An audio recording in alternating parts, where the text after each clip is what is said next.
Hello student, कैसे हो आप लोग। जैसा कि स्कूल में प्री बोर्ड आने वाले हैं, बोर्ड की तैयारी जोरों शोरों से चल रही है। तो उसमें आपकी हेल्प करने के लिए हमने अ, कुछ सेलेक्टेड हर चैप्टर से कुछ कुछ सेलेक्टेड अच्छे टॉपिक्स जिसको अंडरस्टैंडिंग अच्छी हो, जिससे आप आसानी से एग्ज़ाम में जो भी क्वेश्चंस हैं उनको आसानी से उनके आंसर आप कर पाओ।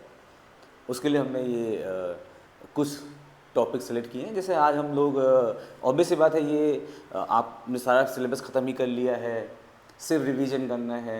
रिवीजन करते समय जो हेल्प चाहिए वो हेल्प हम यहाँ प्रोवाइड कर रहे हैं। बेसिकली क्या है कि एक पर्टिकुलर चैप्टर्स में, या आप हम कहें कि एक पर्टिकुलर छोटे टॉपिक में जहाँ पे हमें थोड़ी बेटर अंडरस्टैंडिंग चाहिए, या रिवीजन करते समय वो छोटे छोटे पॉइंट्स हमसे कोई डिस्कस कर ले, जिससे कि क्या कहते हैं बच्चे के लिए ज़्यादा हेल्पफुल रहता है कि एग्ज़ाम में वो आसानी से चीज़ों को लिख पाएगा। ठीक है। तो अब जैसे हम बात करें, पहले चैप्टर शुरू करते हैं, सोल्यूशन से शुरू करते हैं। तो सोल्यूशन चैप्टर्स में बहुत सारे टॉपिक्स हैं, उनमें से एक टॉपिक हमने सेलेक्ट किया है solubility of gas in liquid. ठीक है, जिसमें आप हेनरी लॉज वगैरह का इम्पोर्टेंस क्या है, कैसे यूज़ करते हैं, उस पर बेस्ड क्वेश्चंस जो आते हैं वो आप कैसे हैंडल करेंगे। थ्योरेटिकल वाले भी हैं, न्यूमेरिकल टाइप के भी। ठीक है, तो शुरू करते हैं। तो जनरल अगर हम बात करें यहाँ पे, तो पहले इंट्रोडक्शन की, भाई सोल्यूशन है क्या। Solution is a homogeneous mixture. ठीक है, सबको ही पता है ये बात। स्टार्टिंग में टाइप्स ऑफ सॉल्यूशन की भी हम लोग बात करते हैं, इसमें आपने पढ़ा होगा सॉलिड। मेजरली 3 तरह के सॉल्यूशन की हम बात करते हैं। टाइप्स तो आपको पता है 9 टाइप के हो जाते हैं वो। तो जनरली हम 3 तरह के सॉल्यूशन के बारे में ज़्यादा डिस्कस करते हैं, solid in liquid, liquid in liquid and gas in liquid. तो जो टॉपिक हम लोग आज डिस्कस करने जा रहे हैं, generally solubility of gas in liquid. ठीक है, मतलब गैस हमारा सोल्यूट है एंड लिक्विड हमारा सॉल्वेंट है।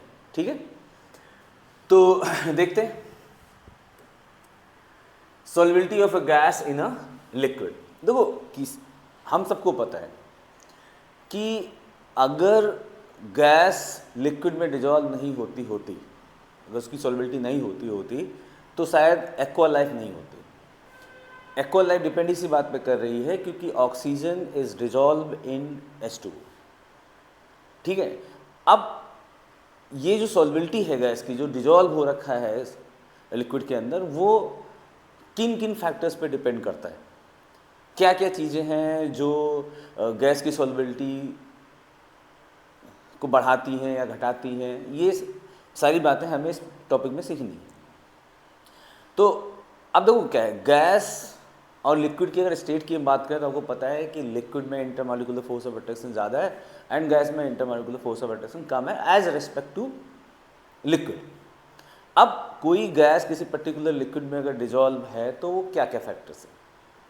ठीक है, अब देखो अगर आप किसी पर्टिकुलर गैस की सॉल्युबिलिटी से लिक्विड में बढ़ाना चाहते हैं तो एक तरीका है कि आप ना हाई प्रेशर अप्लाई करें। अगर आप प्रेशर इंक्रीज करेंगे तो गैस ऑब्वियस सी बात है लिक्विड के अंदर चली जाएगी, अंदर जाएगी, इसका मतलब क्या है, लिक्विड में डिजॉल्व होगी।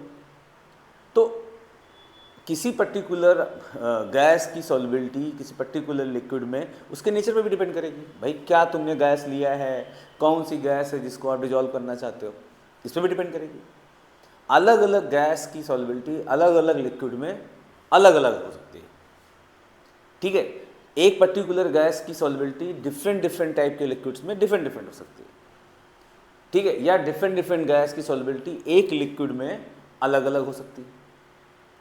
तो बेसिक फैक्टर क्या है, अगर हम किसी पर्टिकुलर गैस की सॉल्युबिलिटी को इंक्रीज करना चाहते हैं तो हम क्या कर सकते हैं, हम उस पर अगर प्रेशर इंक्रीज करेंगे तो गैस की सॉल्युबिलिटी क्या हो जाएगी, बढ़ जाएगी, क्योंकि गैस लिक्विड के अंदर ज़्यादा आसानी से जा पाएगी। क्योंकि आसानी से इन द सेंस कि मतलब आप अगर प्रेस कर रहे हो उसको, गैस को दबा रहे हो कि पुश कर रहे हो कि लिक्विड के अंदर चली जाए, तो ऑब्वियस सी बात है वो चली जाएगी।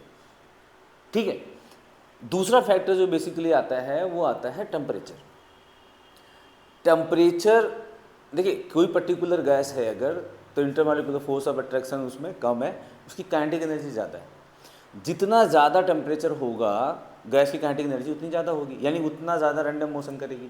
जितना ज़्यादा रैंडम मोशन करेगी उसका लिक्विड में रह पाना थोड़ा मुश्किल है, लिक्विड के अंदर रह पाना उसका मुश्किल है, वो आसानी से बाहर निकलेगी।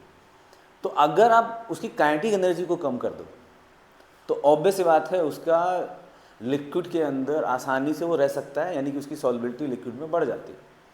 इसीलिए अगर आप किसी पर्टिकुलर गैस की सॉल्बिलिटी को बढ़ाना चाहते हो तो आप क्या कर सकते हो, टेम्परेचर कम कर दो।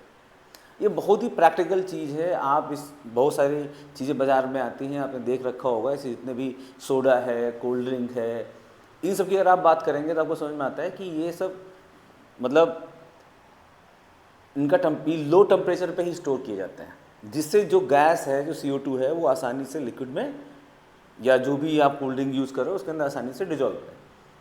ठीक है, तो टेम्परेचर कम करने से जो गैस की सॉल्बिलिटी है वो लिक्विड में बढ़ती है। बहुत सारी आसपास भी चीज़ें आप देख सकते हो, जैसे मैं एक एग्जांपल देता हूँ। जैसे अगर आप गर्मियों की बात करें, जब गर्मी होती है, यानी कि जून जुलाई का महीना, अगर जून का महीना चल रहा है या मई का महीना चल रहा है, उस टाइम पे अगर आप किसी ऐसे लेक के पास जाओ जहाँ मछलियाँ हों, तो आपको ना ऊपर मछलियाँ नहीं दिखती हैं सरफेस पे, मैक्सिमम मतलब वो डीप में ही रहती हैं, ऊपर कम आती हैं। अब इसका मतलब ये नहीं है कि उनको धूप से बचना है मेनली, ऐसा नहीं है। मेन रीज़न क्या है कि जो ऊपर की लेयर है लिक्विड की वो ना थोड़ी गर्म हो जाएगी। गर्म हो जाएगी तो उसके अंदर गैस की सॉल्बिलिटी क्या होगी, कम होगी, यानी ऑक्सीजन का अमाउंट अपर लेयर में नीचे की लेयर के रिस्पेक्ट में क्या होता है, कम होता है। तो ऑब्वियस सी बात है, अगर ऊपर के लेयर में ऑक्सीजन का अमाउंट कम है तो उनको दिक्कत है, दैट्स वाई ना वो नीचे रहना प्रेफर करती हैं। बट सेम लेक में आप दिसंबर के महीने में जाइए, जनवरी के महीने में जाइए, तो आपको मछलियाँ ना ऊपर ही दिख जाएंगी, तट सरफेस पे ही दिख जाएंगी, मैक्सिमम टाइम सरफेस पे ही रहती है।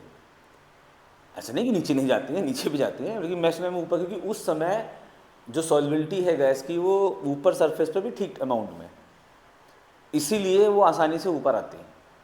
मतलब टेम्परेचर इंक्रीज करेंगे तो गैस की सॉल्बिलिटी कम हो जाएगी, टेम्परेचर अगर हम डिक्रीज़ करेंगे तो गैस की सॉल्बिलिटी बढ़ जाएगी। ठीक है, तो जनरल अगर देखा जाए एक्सपेरिमेंट की तरह इसको लिख रखा है कि मान लीजिए ये ऊपर वाले हिस्से में गैस है और ये लिक्विड है, तो जैसे जैसे आप वेट बढ़ाते जाएंगे इसके ऊपर, यानी प्रेशर आप इंक्रीज़ करते जाएंगे, वैसे नीचे आएगा, नीचे आएगा, यानी कि प्रेशर बढ़ेगा, और प्रेशर बढ़ेगा तो गैस की सॉल्बिलिटी लिक्विड के अंदर क्या होगी, इंक्रीज़ करेगी। जितना भी आप कंप्रेस करते जाएंगे वैसे वैसे गैस लिक्विड के अंदर ज़्यादा जाएगी, यानी उसकी सॉल्बिलिटी क्या होगी, बढ़ जाएगी, या जो गैस डिजॉल्व की है लिक्विड के अंदर उसका कंसंट्रेशन क्या होगा, इंक्रीज कर जाएगा। ठीक है, आई होप आपको ये बात समझ में आ रही होगी। गैस की सॉल्बिलिटी मेजरली अगर देखा जाए यहाँ पे तो दो मेजर फैक्टर हैं, एक है प्रेशर, दूसरा है टेम्परेचर। इसी तो आप देखते हो कि जितनी भी कोल्ड ड्रिंक वगैरह होती हैं वो ना हाई प्रेशर पे टाइट होती है, जिससे कि गैस ज़्यादा अमाउंट में लिक्विड में डिजॉल्व, तभी तो टेस्ट आएगा। अगर वो डिजॉल्व ही नहीं रहेगी, आपने देखा होगा कि अगर आप एक बार बॉटल खोल दो कोल्ड ड्रिंक की एंड देन आप दोबारा से उसको क्लोज करो तो उसका वो टेस्ट नहीं रहता है जो पहले रहता है। आप खोल के रख दो थोड़ी देर के लिए, खोल के वैसे खोल के तुरंत नहीं बंद कर देना है, आपने उसको खोल दिया, आधा पी लिया, फिर आधा छोड़ दिया और भूल गए उसको उसको ढक्कन को क्लोज करना, तो आप जब दोबारा उसको आप यूज़ करोगे तो उसका वो टेस्ट नहीं रहेगा जो पहले था, क्योंकि बहुत सारी गैस निकल जाएगी, क्योंकि टेम्परेचर कम हो गया होगा और प्रेशर भी आपने क्या कर रखा है, एक बार खोल दिया तो निकल गई गैस। ठीक है, तो मेनली दो बातों पे डिपेंड करती है, एक है गैस का प्रेशर और एक है गैस का, या आप कह सकते हो लिक्विड का टेम्परेचर या पूरे सिस्टम का टेम्परेचर। ठीक है,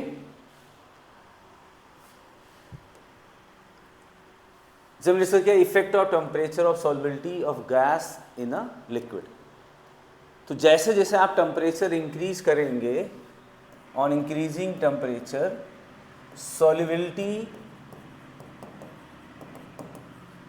of a gas decreases। Temperature increase करने से solubility of a gas जो है वो क्या होगी, डिक्रीज करेगी।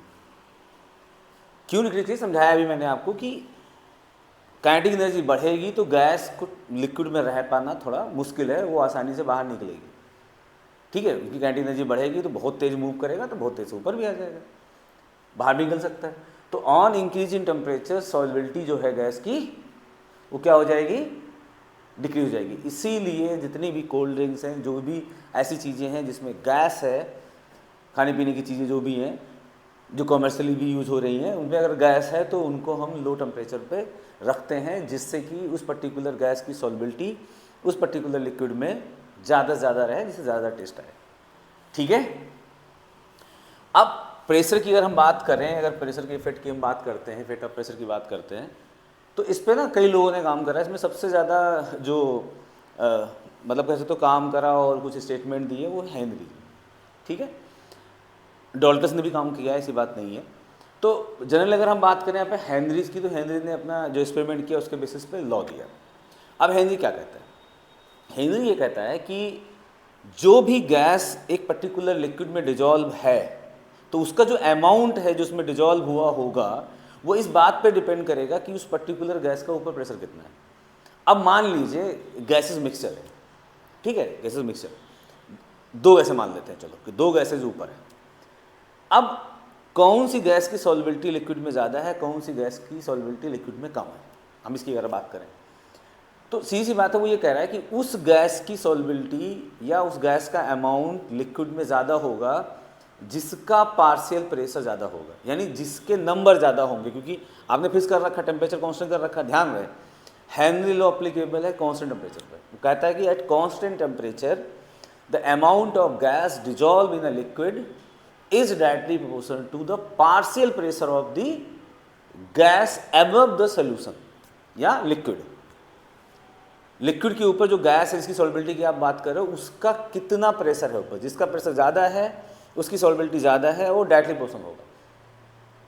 ठीक है। अब पार्शियल प्रेशर आपको पता ही है कि पार्शियल प्रेशर क्या है, जिसका अमाउंट ज़्यादा। अब टेम्परेचर आपने कांस्टेंट कर रखा है, तो भाई किस बात पर डिपेंड करेगा, number of moles per depend करेगा।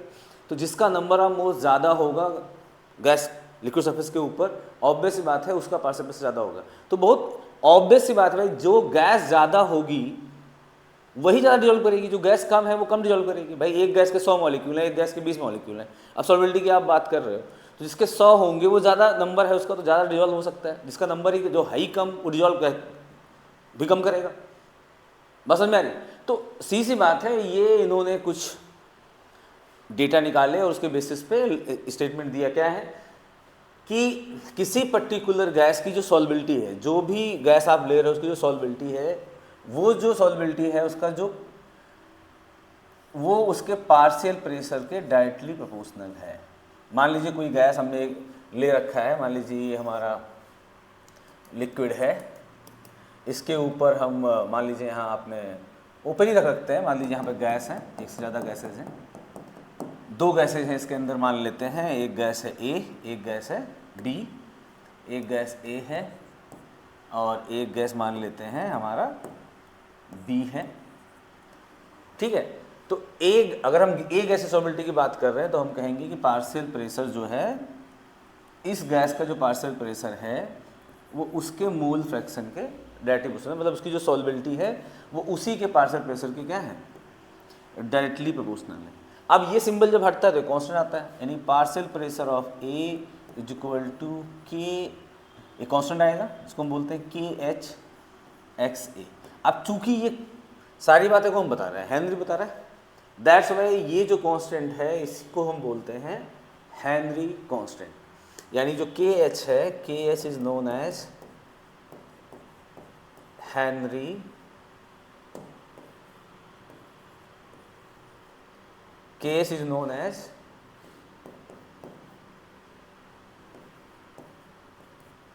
Henrys constant. ठीक है। अब देखो ये जो इक्वेशन है, इसी इक्वेशन को लेके कुछ कुछ चीज़ें हैं जो हमें अच्छे से समझ आनी चाहिए, इसी पे क्वेश्चंस बनते हैं। ठीक है। अब ऐसे अगर हम बात करें इसके रिस्पेक्ट में कि जो इक्वेशन हमने लिखी कि पार्शियल प्रेशर जो है गैस का वो उसके सॉल्बिलिटी के डायरेक्टली प्रोपोर्शनल है, उसका अमाउंट कितना डिजॉल्व किया है वो इस बात पर डिपेंड कर रहा है कि उस गैस का पार्शियल प्रेशर कितना है। अब ये जो कांस्टेंट आया है के एच, ये जो कांस्टेंट है उसके रिस्पेक्ट में अगर हम देखें तो क्या क्या चीज़ें हैं, क्या कैरेक्टरिस्टिक्स हैं, इसके बेसिस पे हम कैसे सॉल्बिलिटी बता सकते हैं, क्योंकि डिफरेंट गैस की सॉल्बिलिटी अलग अलग आएगी सेम पार्शियल प्रेशर पर। तो देखो जो ये के एच है, इसके जो कैरेक्टरिस्टिक्स हैं, अब देखो इस इक्वेशन को देख के आप अगर देखो तो समझ में आएगा कि जितना ज़्यादा KH की वैल्यू होगी, higher the value of KH, lower will be the solubility. Same partial pressure के लिए, अब देखो पूरा स्टेटमेंट जो है सेम पार्शियल प्रेशर पे अगर आप दो गैसेस लेते हो A और B, अगर A का KH ज़्यादा है B के रिस्पेक्ट में, इसे मान लेते हैं हम कि दो गैसेज हैं हमारे पास A और B हैं, इनके कांस्टेंट KA एंड KB हैं अगर मान लेते हैं थोड़ी देर के लिए, और हम ये कह रहे हैं कि K और इनकी जो सॉल्युबिलिटी है वो मान लेते हैं एक का XA है एक का XB है, तो हम अगर ये लेके चल रहे हैं कि भाई KA की वैल्यू ज़्यादा है KB से, और ऑब्वियसली बात है दोनों के पार्शियल प्रेशर क्या है, सेम है, दोनों को आपने अमाउंट मान लीजिए सेम ले रखा है, तो ध्यान रहे ये जो है XA and XB these are the amount in the solution, surface पे नहीं, इन द सोल्यूशन। तो अगर हम यहाँ बात कर रहे हैं तो हम कह रहे हैं कि इसका एक का KA है एक का अगर KB है और KA ज़्यादा है KB से, तो यहाँ साफ साफ दिख रहा होगा कि जिसका KA ज़्यादा होगा उसका X क्या होगा, कम होगा। तो अगर हमने कह दिया KA ज़्यादा है KB से, तो हम कह सकते हैं कि XA जो होगा वो लेस देन XB होगा, यानी XB ज़्यादा होगा XA से। ठीक है, दूसरी चीज़, जो हेनरी कांस्टेंट की वैल्यू है डिफरेंट गैसेस के लिए, वो इस बात पे भी डिपेंड करती है कि गैस कौन सा है, मतलब इस value depends on nature of the gas, कि कौन सी गैस आपने ले रखी है उसके नेचर पर डिपेंड करेगी। अगेन देखो जनरली जितने भी कांस्टेंट आपको पता है, एक न्यूक्लियर रिएक्शन की जो कांस्टेंट उसको छोड़ दो, जो केमिकल कांटी साहब ने पढ़ा लैम्डा, उसको अगर छोड़ दो आप, तो बाकी जितने भी लगभग कांस्टेंट हैं, ठीक है, वो जनरली किसी बात पे डिपेंड करें या ना करें, टेम्परेचर पे जरूर करते हैं। अब आप कहोगे R की वैल्यू, देखो कुछ यूनिवर्सल कांस्टेंट है उनका तो वैल्यू हमेशा ही वही है, बट जनरली जो ऐसे किसी पर्टिकुलर डेरिवेशन में कांस्टेंट आते हैं जनरली, उनकी अगर हम बात करें तो आप देखोगे मेजरली टेम्परेचर पे डिपेंड करते हैं। जैसे आप इक्विलिब्रियम कांस्टेंट की बात कर लो, किसी बात पे डिपेंड नहीं करता, किस पे करता है, टेम्परेचर पे करता है, किसी और बातों में भी कर सकता है, ऐसी बात नहीं है, लेकिन टेम्परेचर पे तो करता ही है। जैसे यहाँ पर हम बात करें हेनरी कांस्टेंट की, तो Henry constant nature of gas पे भी डिपेंड कर रहा है, बट ये टेम्परेचर पे भी डिपेंड करता है। तो more the temperature more will be the KH, higher the temperature higher the value of KH, Henry constant की वैल्यू क्या होगी, ज़्यादा आएगी। ठीक है, तो ये मेजर पॉइंट आपको ध्यान रखने हैं। पूछ सकता है कि कैरेक्टरिस्टिक बताइए आप हेनरी कांस्टेंट का, तो आप ये 2-3 पॉइंट आप लिख सकते हो। ठीक है, लिमिटेशन क्या है हेनरी लॉ की, भाई ये जो लॉ अप्लीकेबल कर रहे होगे तो ऑब्वियसली बात है कंडीशंस है। क्या कंडीशंस है, बहुत हाई टेम्परेचर पे ना ये लॉ काम नहीं करता, मतलब आपने बहुत हाई टेम्परेचर यूज कर लिया है तो भी लॉ काम नहीं करता, और बहुत लो टेम्परेचर आपने यूज कर लिया है तो भी लॉ काम नहीं करता सही से। ठीक है, देखो हर एक जो गैस आपने ले रखी है उसको गैस का जो टेम्परेचर है ना वो बहुत हाई नहीं होना चाहिए, अगर बहुत हाई हो जाता है तो ये लॉ प्रॉपर काम नहीं कर पाता। ठीक है, तो ये किस पे अप्लीकेबल है, हम कहेंगे Henry law is applicable eight moderate temperature and moderate pressure. अब आप बहुत ही प्रेशर अप्लाई कर तो पूरी गैस डिजॉल्व हो जाएगी, फिर काहे का लॉ, फिर तो पूरे चला गया। ठीक है, आप इनफाइनाइट प्रेशर की बात हो ना कर रहे हो कि इनफाइनाइट प्रेशर तो इनफाइनाइट सॉल्युबिलिटी नहीं, सी बात है। अगर हम कहेंगे कि ये जो हेनरी लॉ है वो मेजरली एप्लीकेबल किस कंडीशन में होता है, मॉडरेट टेम्परेचर होना चाहिए एंड मॉडरेट प्रेशर भी होना चाहिए। अब बहुत सारी गैसेज है, तो गैस के नेचर पे भी ये हेनरी लॉ ना डिपेंड करता है कि ये लगेगा नहीं लगेगा। जनरली अगर देखा जाए तो हम कह सकते हैं only the less soluble gases जो हैं, जिनकी सॉल्युबिलिटी बहुत ज़्यादा नहीं है, उन्हीं गैसेस पे ये लॉ लगता है। जो गैसेस बहुत ज़्यादा सॉल्युबल हैं उन पे हेनरी लॉ लग नहीं पाता। और सबसे बड़ी चीज़, अब अगर किसी गैस को आप ले रहे हो, उसको किसी पर्टिकुलर लिक्विड में डिजॉल्व कर रहे हो, ज़्यादा रिएक्शन ही होने लगी उसकी, अगर वो रिएक्ट करना शुरू कर देगा तो ऑब्वियस सी बात है उसकी सॉल्युबिलिटी इसलिए नहीं है ज़्यादा है, कह सकते हो कि प्रेशर ज़्यादा था, वो इसलिए ज़्यादा हो रही है क्योंकि गैस तो रिएक्ट कर रही है। अब रिएक्शन हो रही होगी तो पर्टिकुलर कोई चीज़ आप डाल रहे हो उसकी रिएक्शन हो जा रही है तो गायब हो जाएगा वो। तो आपने मिलाया गैस था और रिएक्ट करके बना लिया कुछ और, तो हमें दूर से क्या लग रहा है कि गैस ज़्यादा डिजॉल्व होगी, बट गैस तो अंदर रह ही नहीं गई, गैस तो कंबाइन करके कुछ और बना लिया। तो ये लॉ तब भी अप्लीकेबल नहीं होगा जब गैस जो है वो सॉल्वेंट के साथ में रिएक्ट कर रही है, लिक्विड के साथ में रिएक्ट कर रही है। तो the gases reacting with solvent do not obey Henry law, फिर वो हेनरी लॉ को अब वहाँ पे हेनरी लॉ अप्लाई नहीं कर सकते। अब जो भी गैस आप लिक्विड में डिजोल्व कर रहे हैं, अब वो गैस खुद ही एसोसिएट हो जा रही है लिक्विड में जाके, या डिसोसिएट हो जा रही है, एक के दो हो गए, या दो तीन मॉलिक्यूल गैस के थे वो मिलके एक मॉलिक्यूल बन गया, तो वहाँ पर भी ये लॉ अप्लीकेबल नहीं हो सकता। क्योंकि देखो डिसोसिएट किया, जैसे मान लीजिए कोई गैस आपने लिया, उसको आपने लिक्विड में डिजोल्व किया, आपने गैस डाला था कुछ और, वो टूट के हो गया कुछ और, या आपने गैस कोई और डिजोल्व की थी उसके अंदर, वो जाके बन गई कुछ और, तो सीधी बात है वहाँ पर ये लॉ अप्लीकेबल नहीं हो पाता। तो ये मेजर पॉइंट आपको ध्यान रखने हैं कि लिमिटेशन क्या है, बहुत हाई टेम्परेचर नहीं होना चाहिए, बहुत हाई प्रेशर नहीं होना चाहिए। दूसरा, अगर हम किसी पर्टिकुलर गैस की बात करें तो सॉल्वेंट से रिएक्ट नहीं करना चाहिए, वो डिसोसिएट नहीं होना चाहिए, एसोसिएट नहीं होना चाहिए। ठीक है, ये सारी बातें आपको ध्यान रखनी, तभी हेनरी लॉ अप्लीकेबल होता है। ठीक है, तो ये बेसिक पॉइंट आपको ध्यान रखने हैं।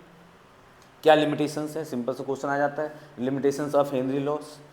ठीक है, डिपेंड करता है कितने नंबर का है, 1 नंबर का है तो आप 1-2 पॉइंट लिख दो, अगर ज़्यादा मार्क्स का आ रखा है तो फिर उसके हिसाब से आपको ज़्यादा लिखना है, थोड़ा एग्जाम्पल दे देना है बस। ठीक है, कुछ क्वेश्चंस हैं उसको डिस्कस कर लेते हैं, हेनरी लॉ पे बेस्ड है। जैसे अगर हम बात करें, ये कह रखा है कि if we increase the temperature then what will the effect on solubility of the gas in liquid. अगर हम टेम्परेचर को इंक्रीज करते हैं तो किसी गैस की सॉल्युबिलिटी पे क्या फर्क पड़ेगा। अभी सिखाया क्या फर्क पड़ता है, सॉल्युबिलिटी जो है, solubility of the gas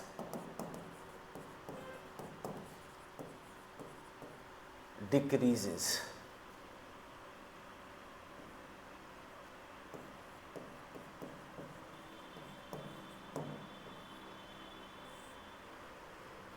down, solubility of gas क्या होगी, डिक्रीज करेगी। अगर मैं टेम्परेचर इंक्रीज करता हूं तो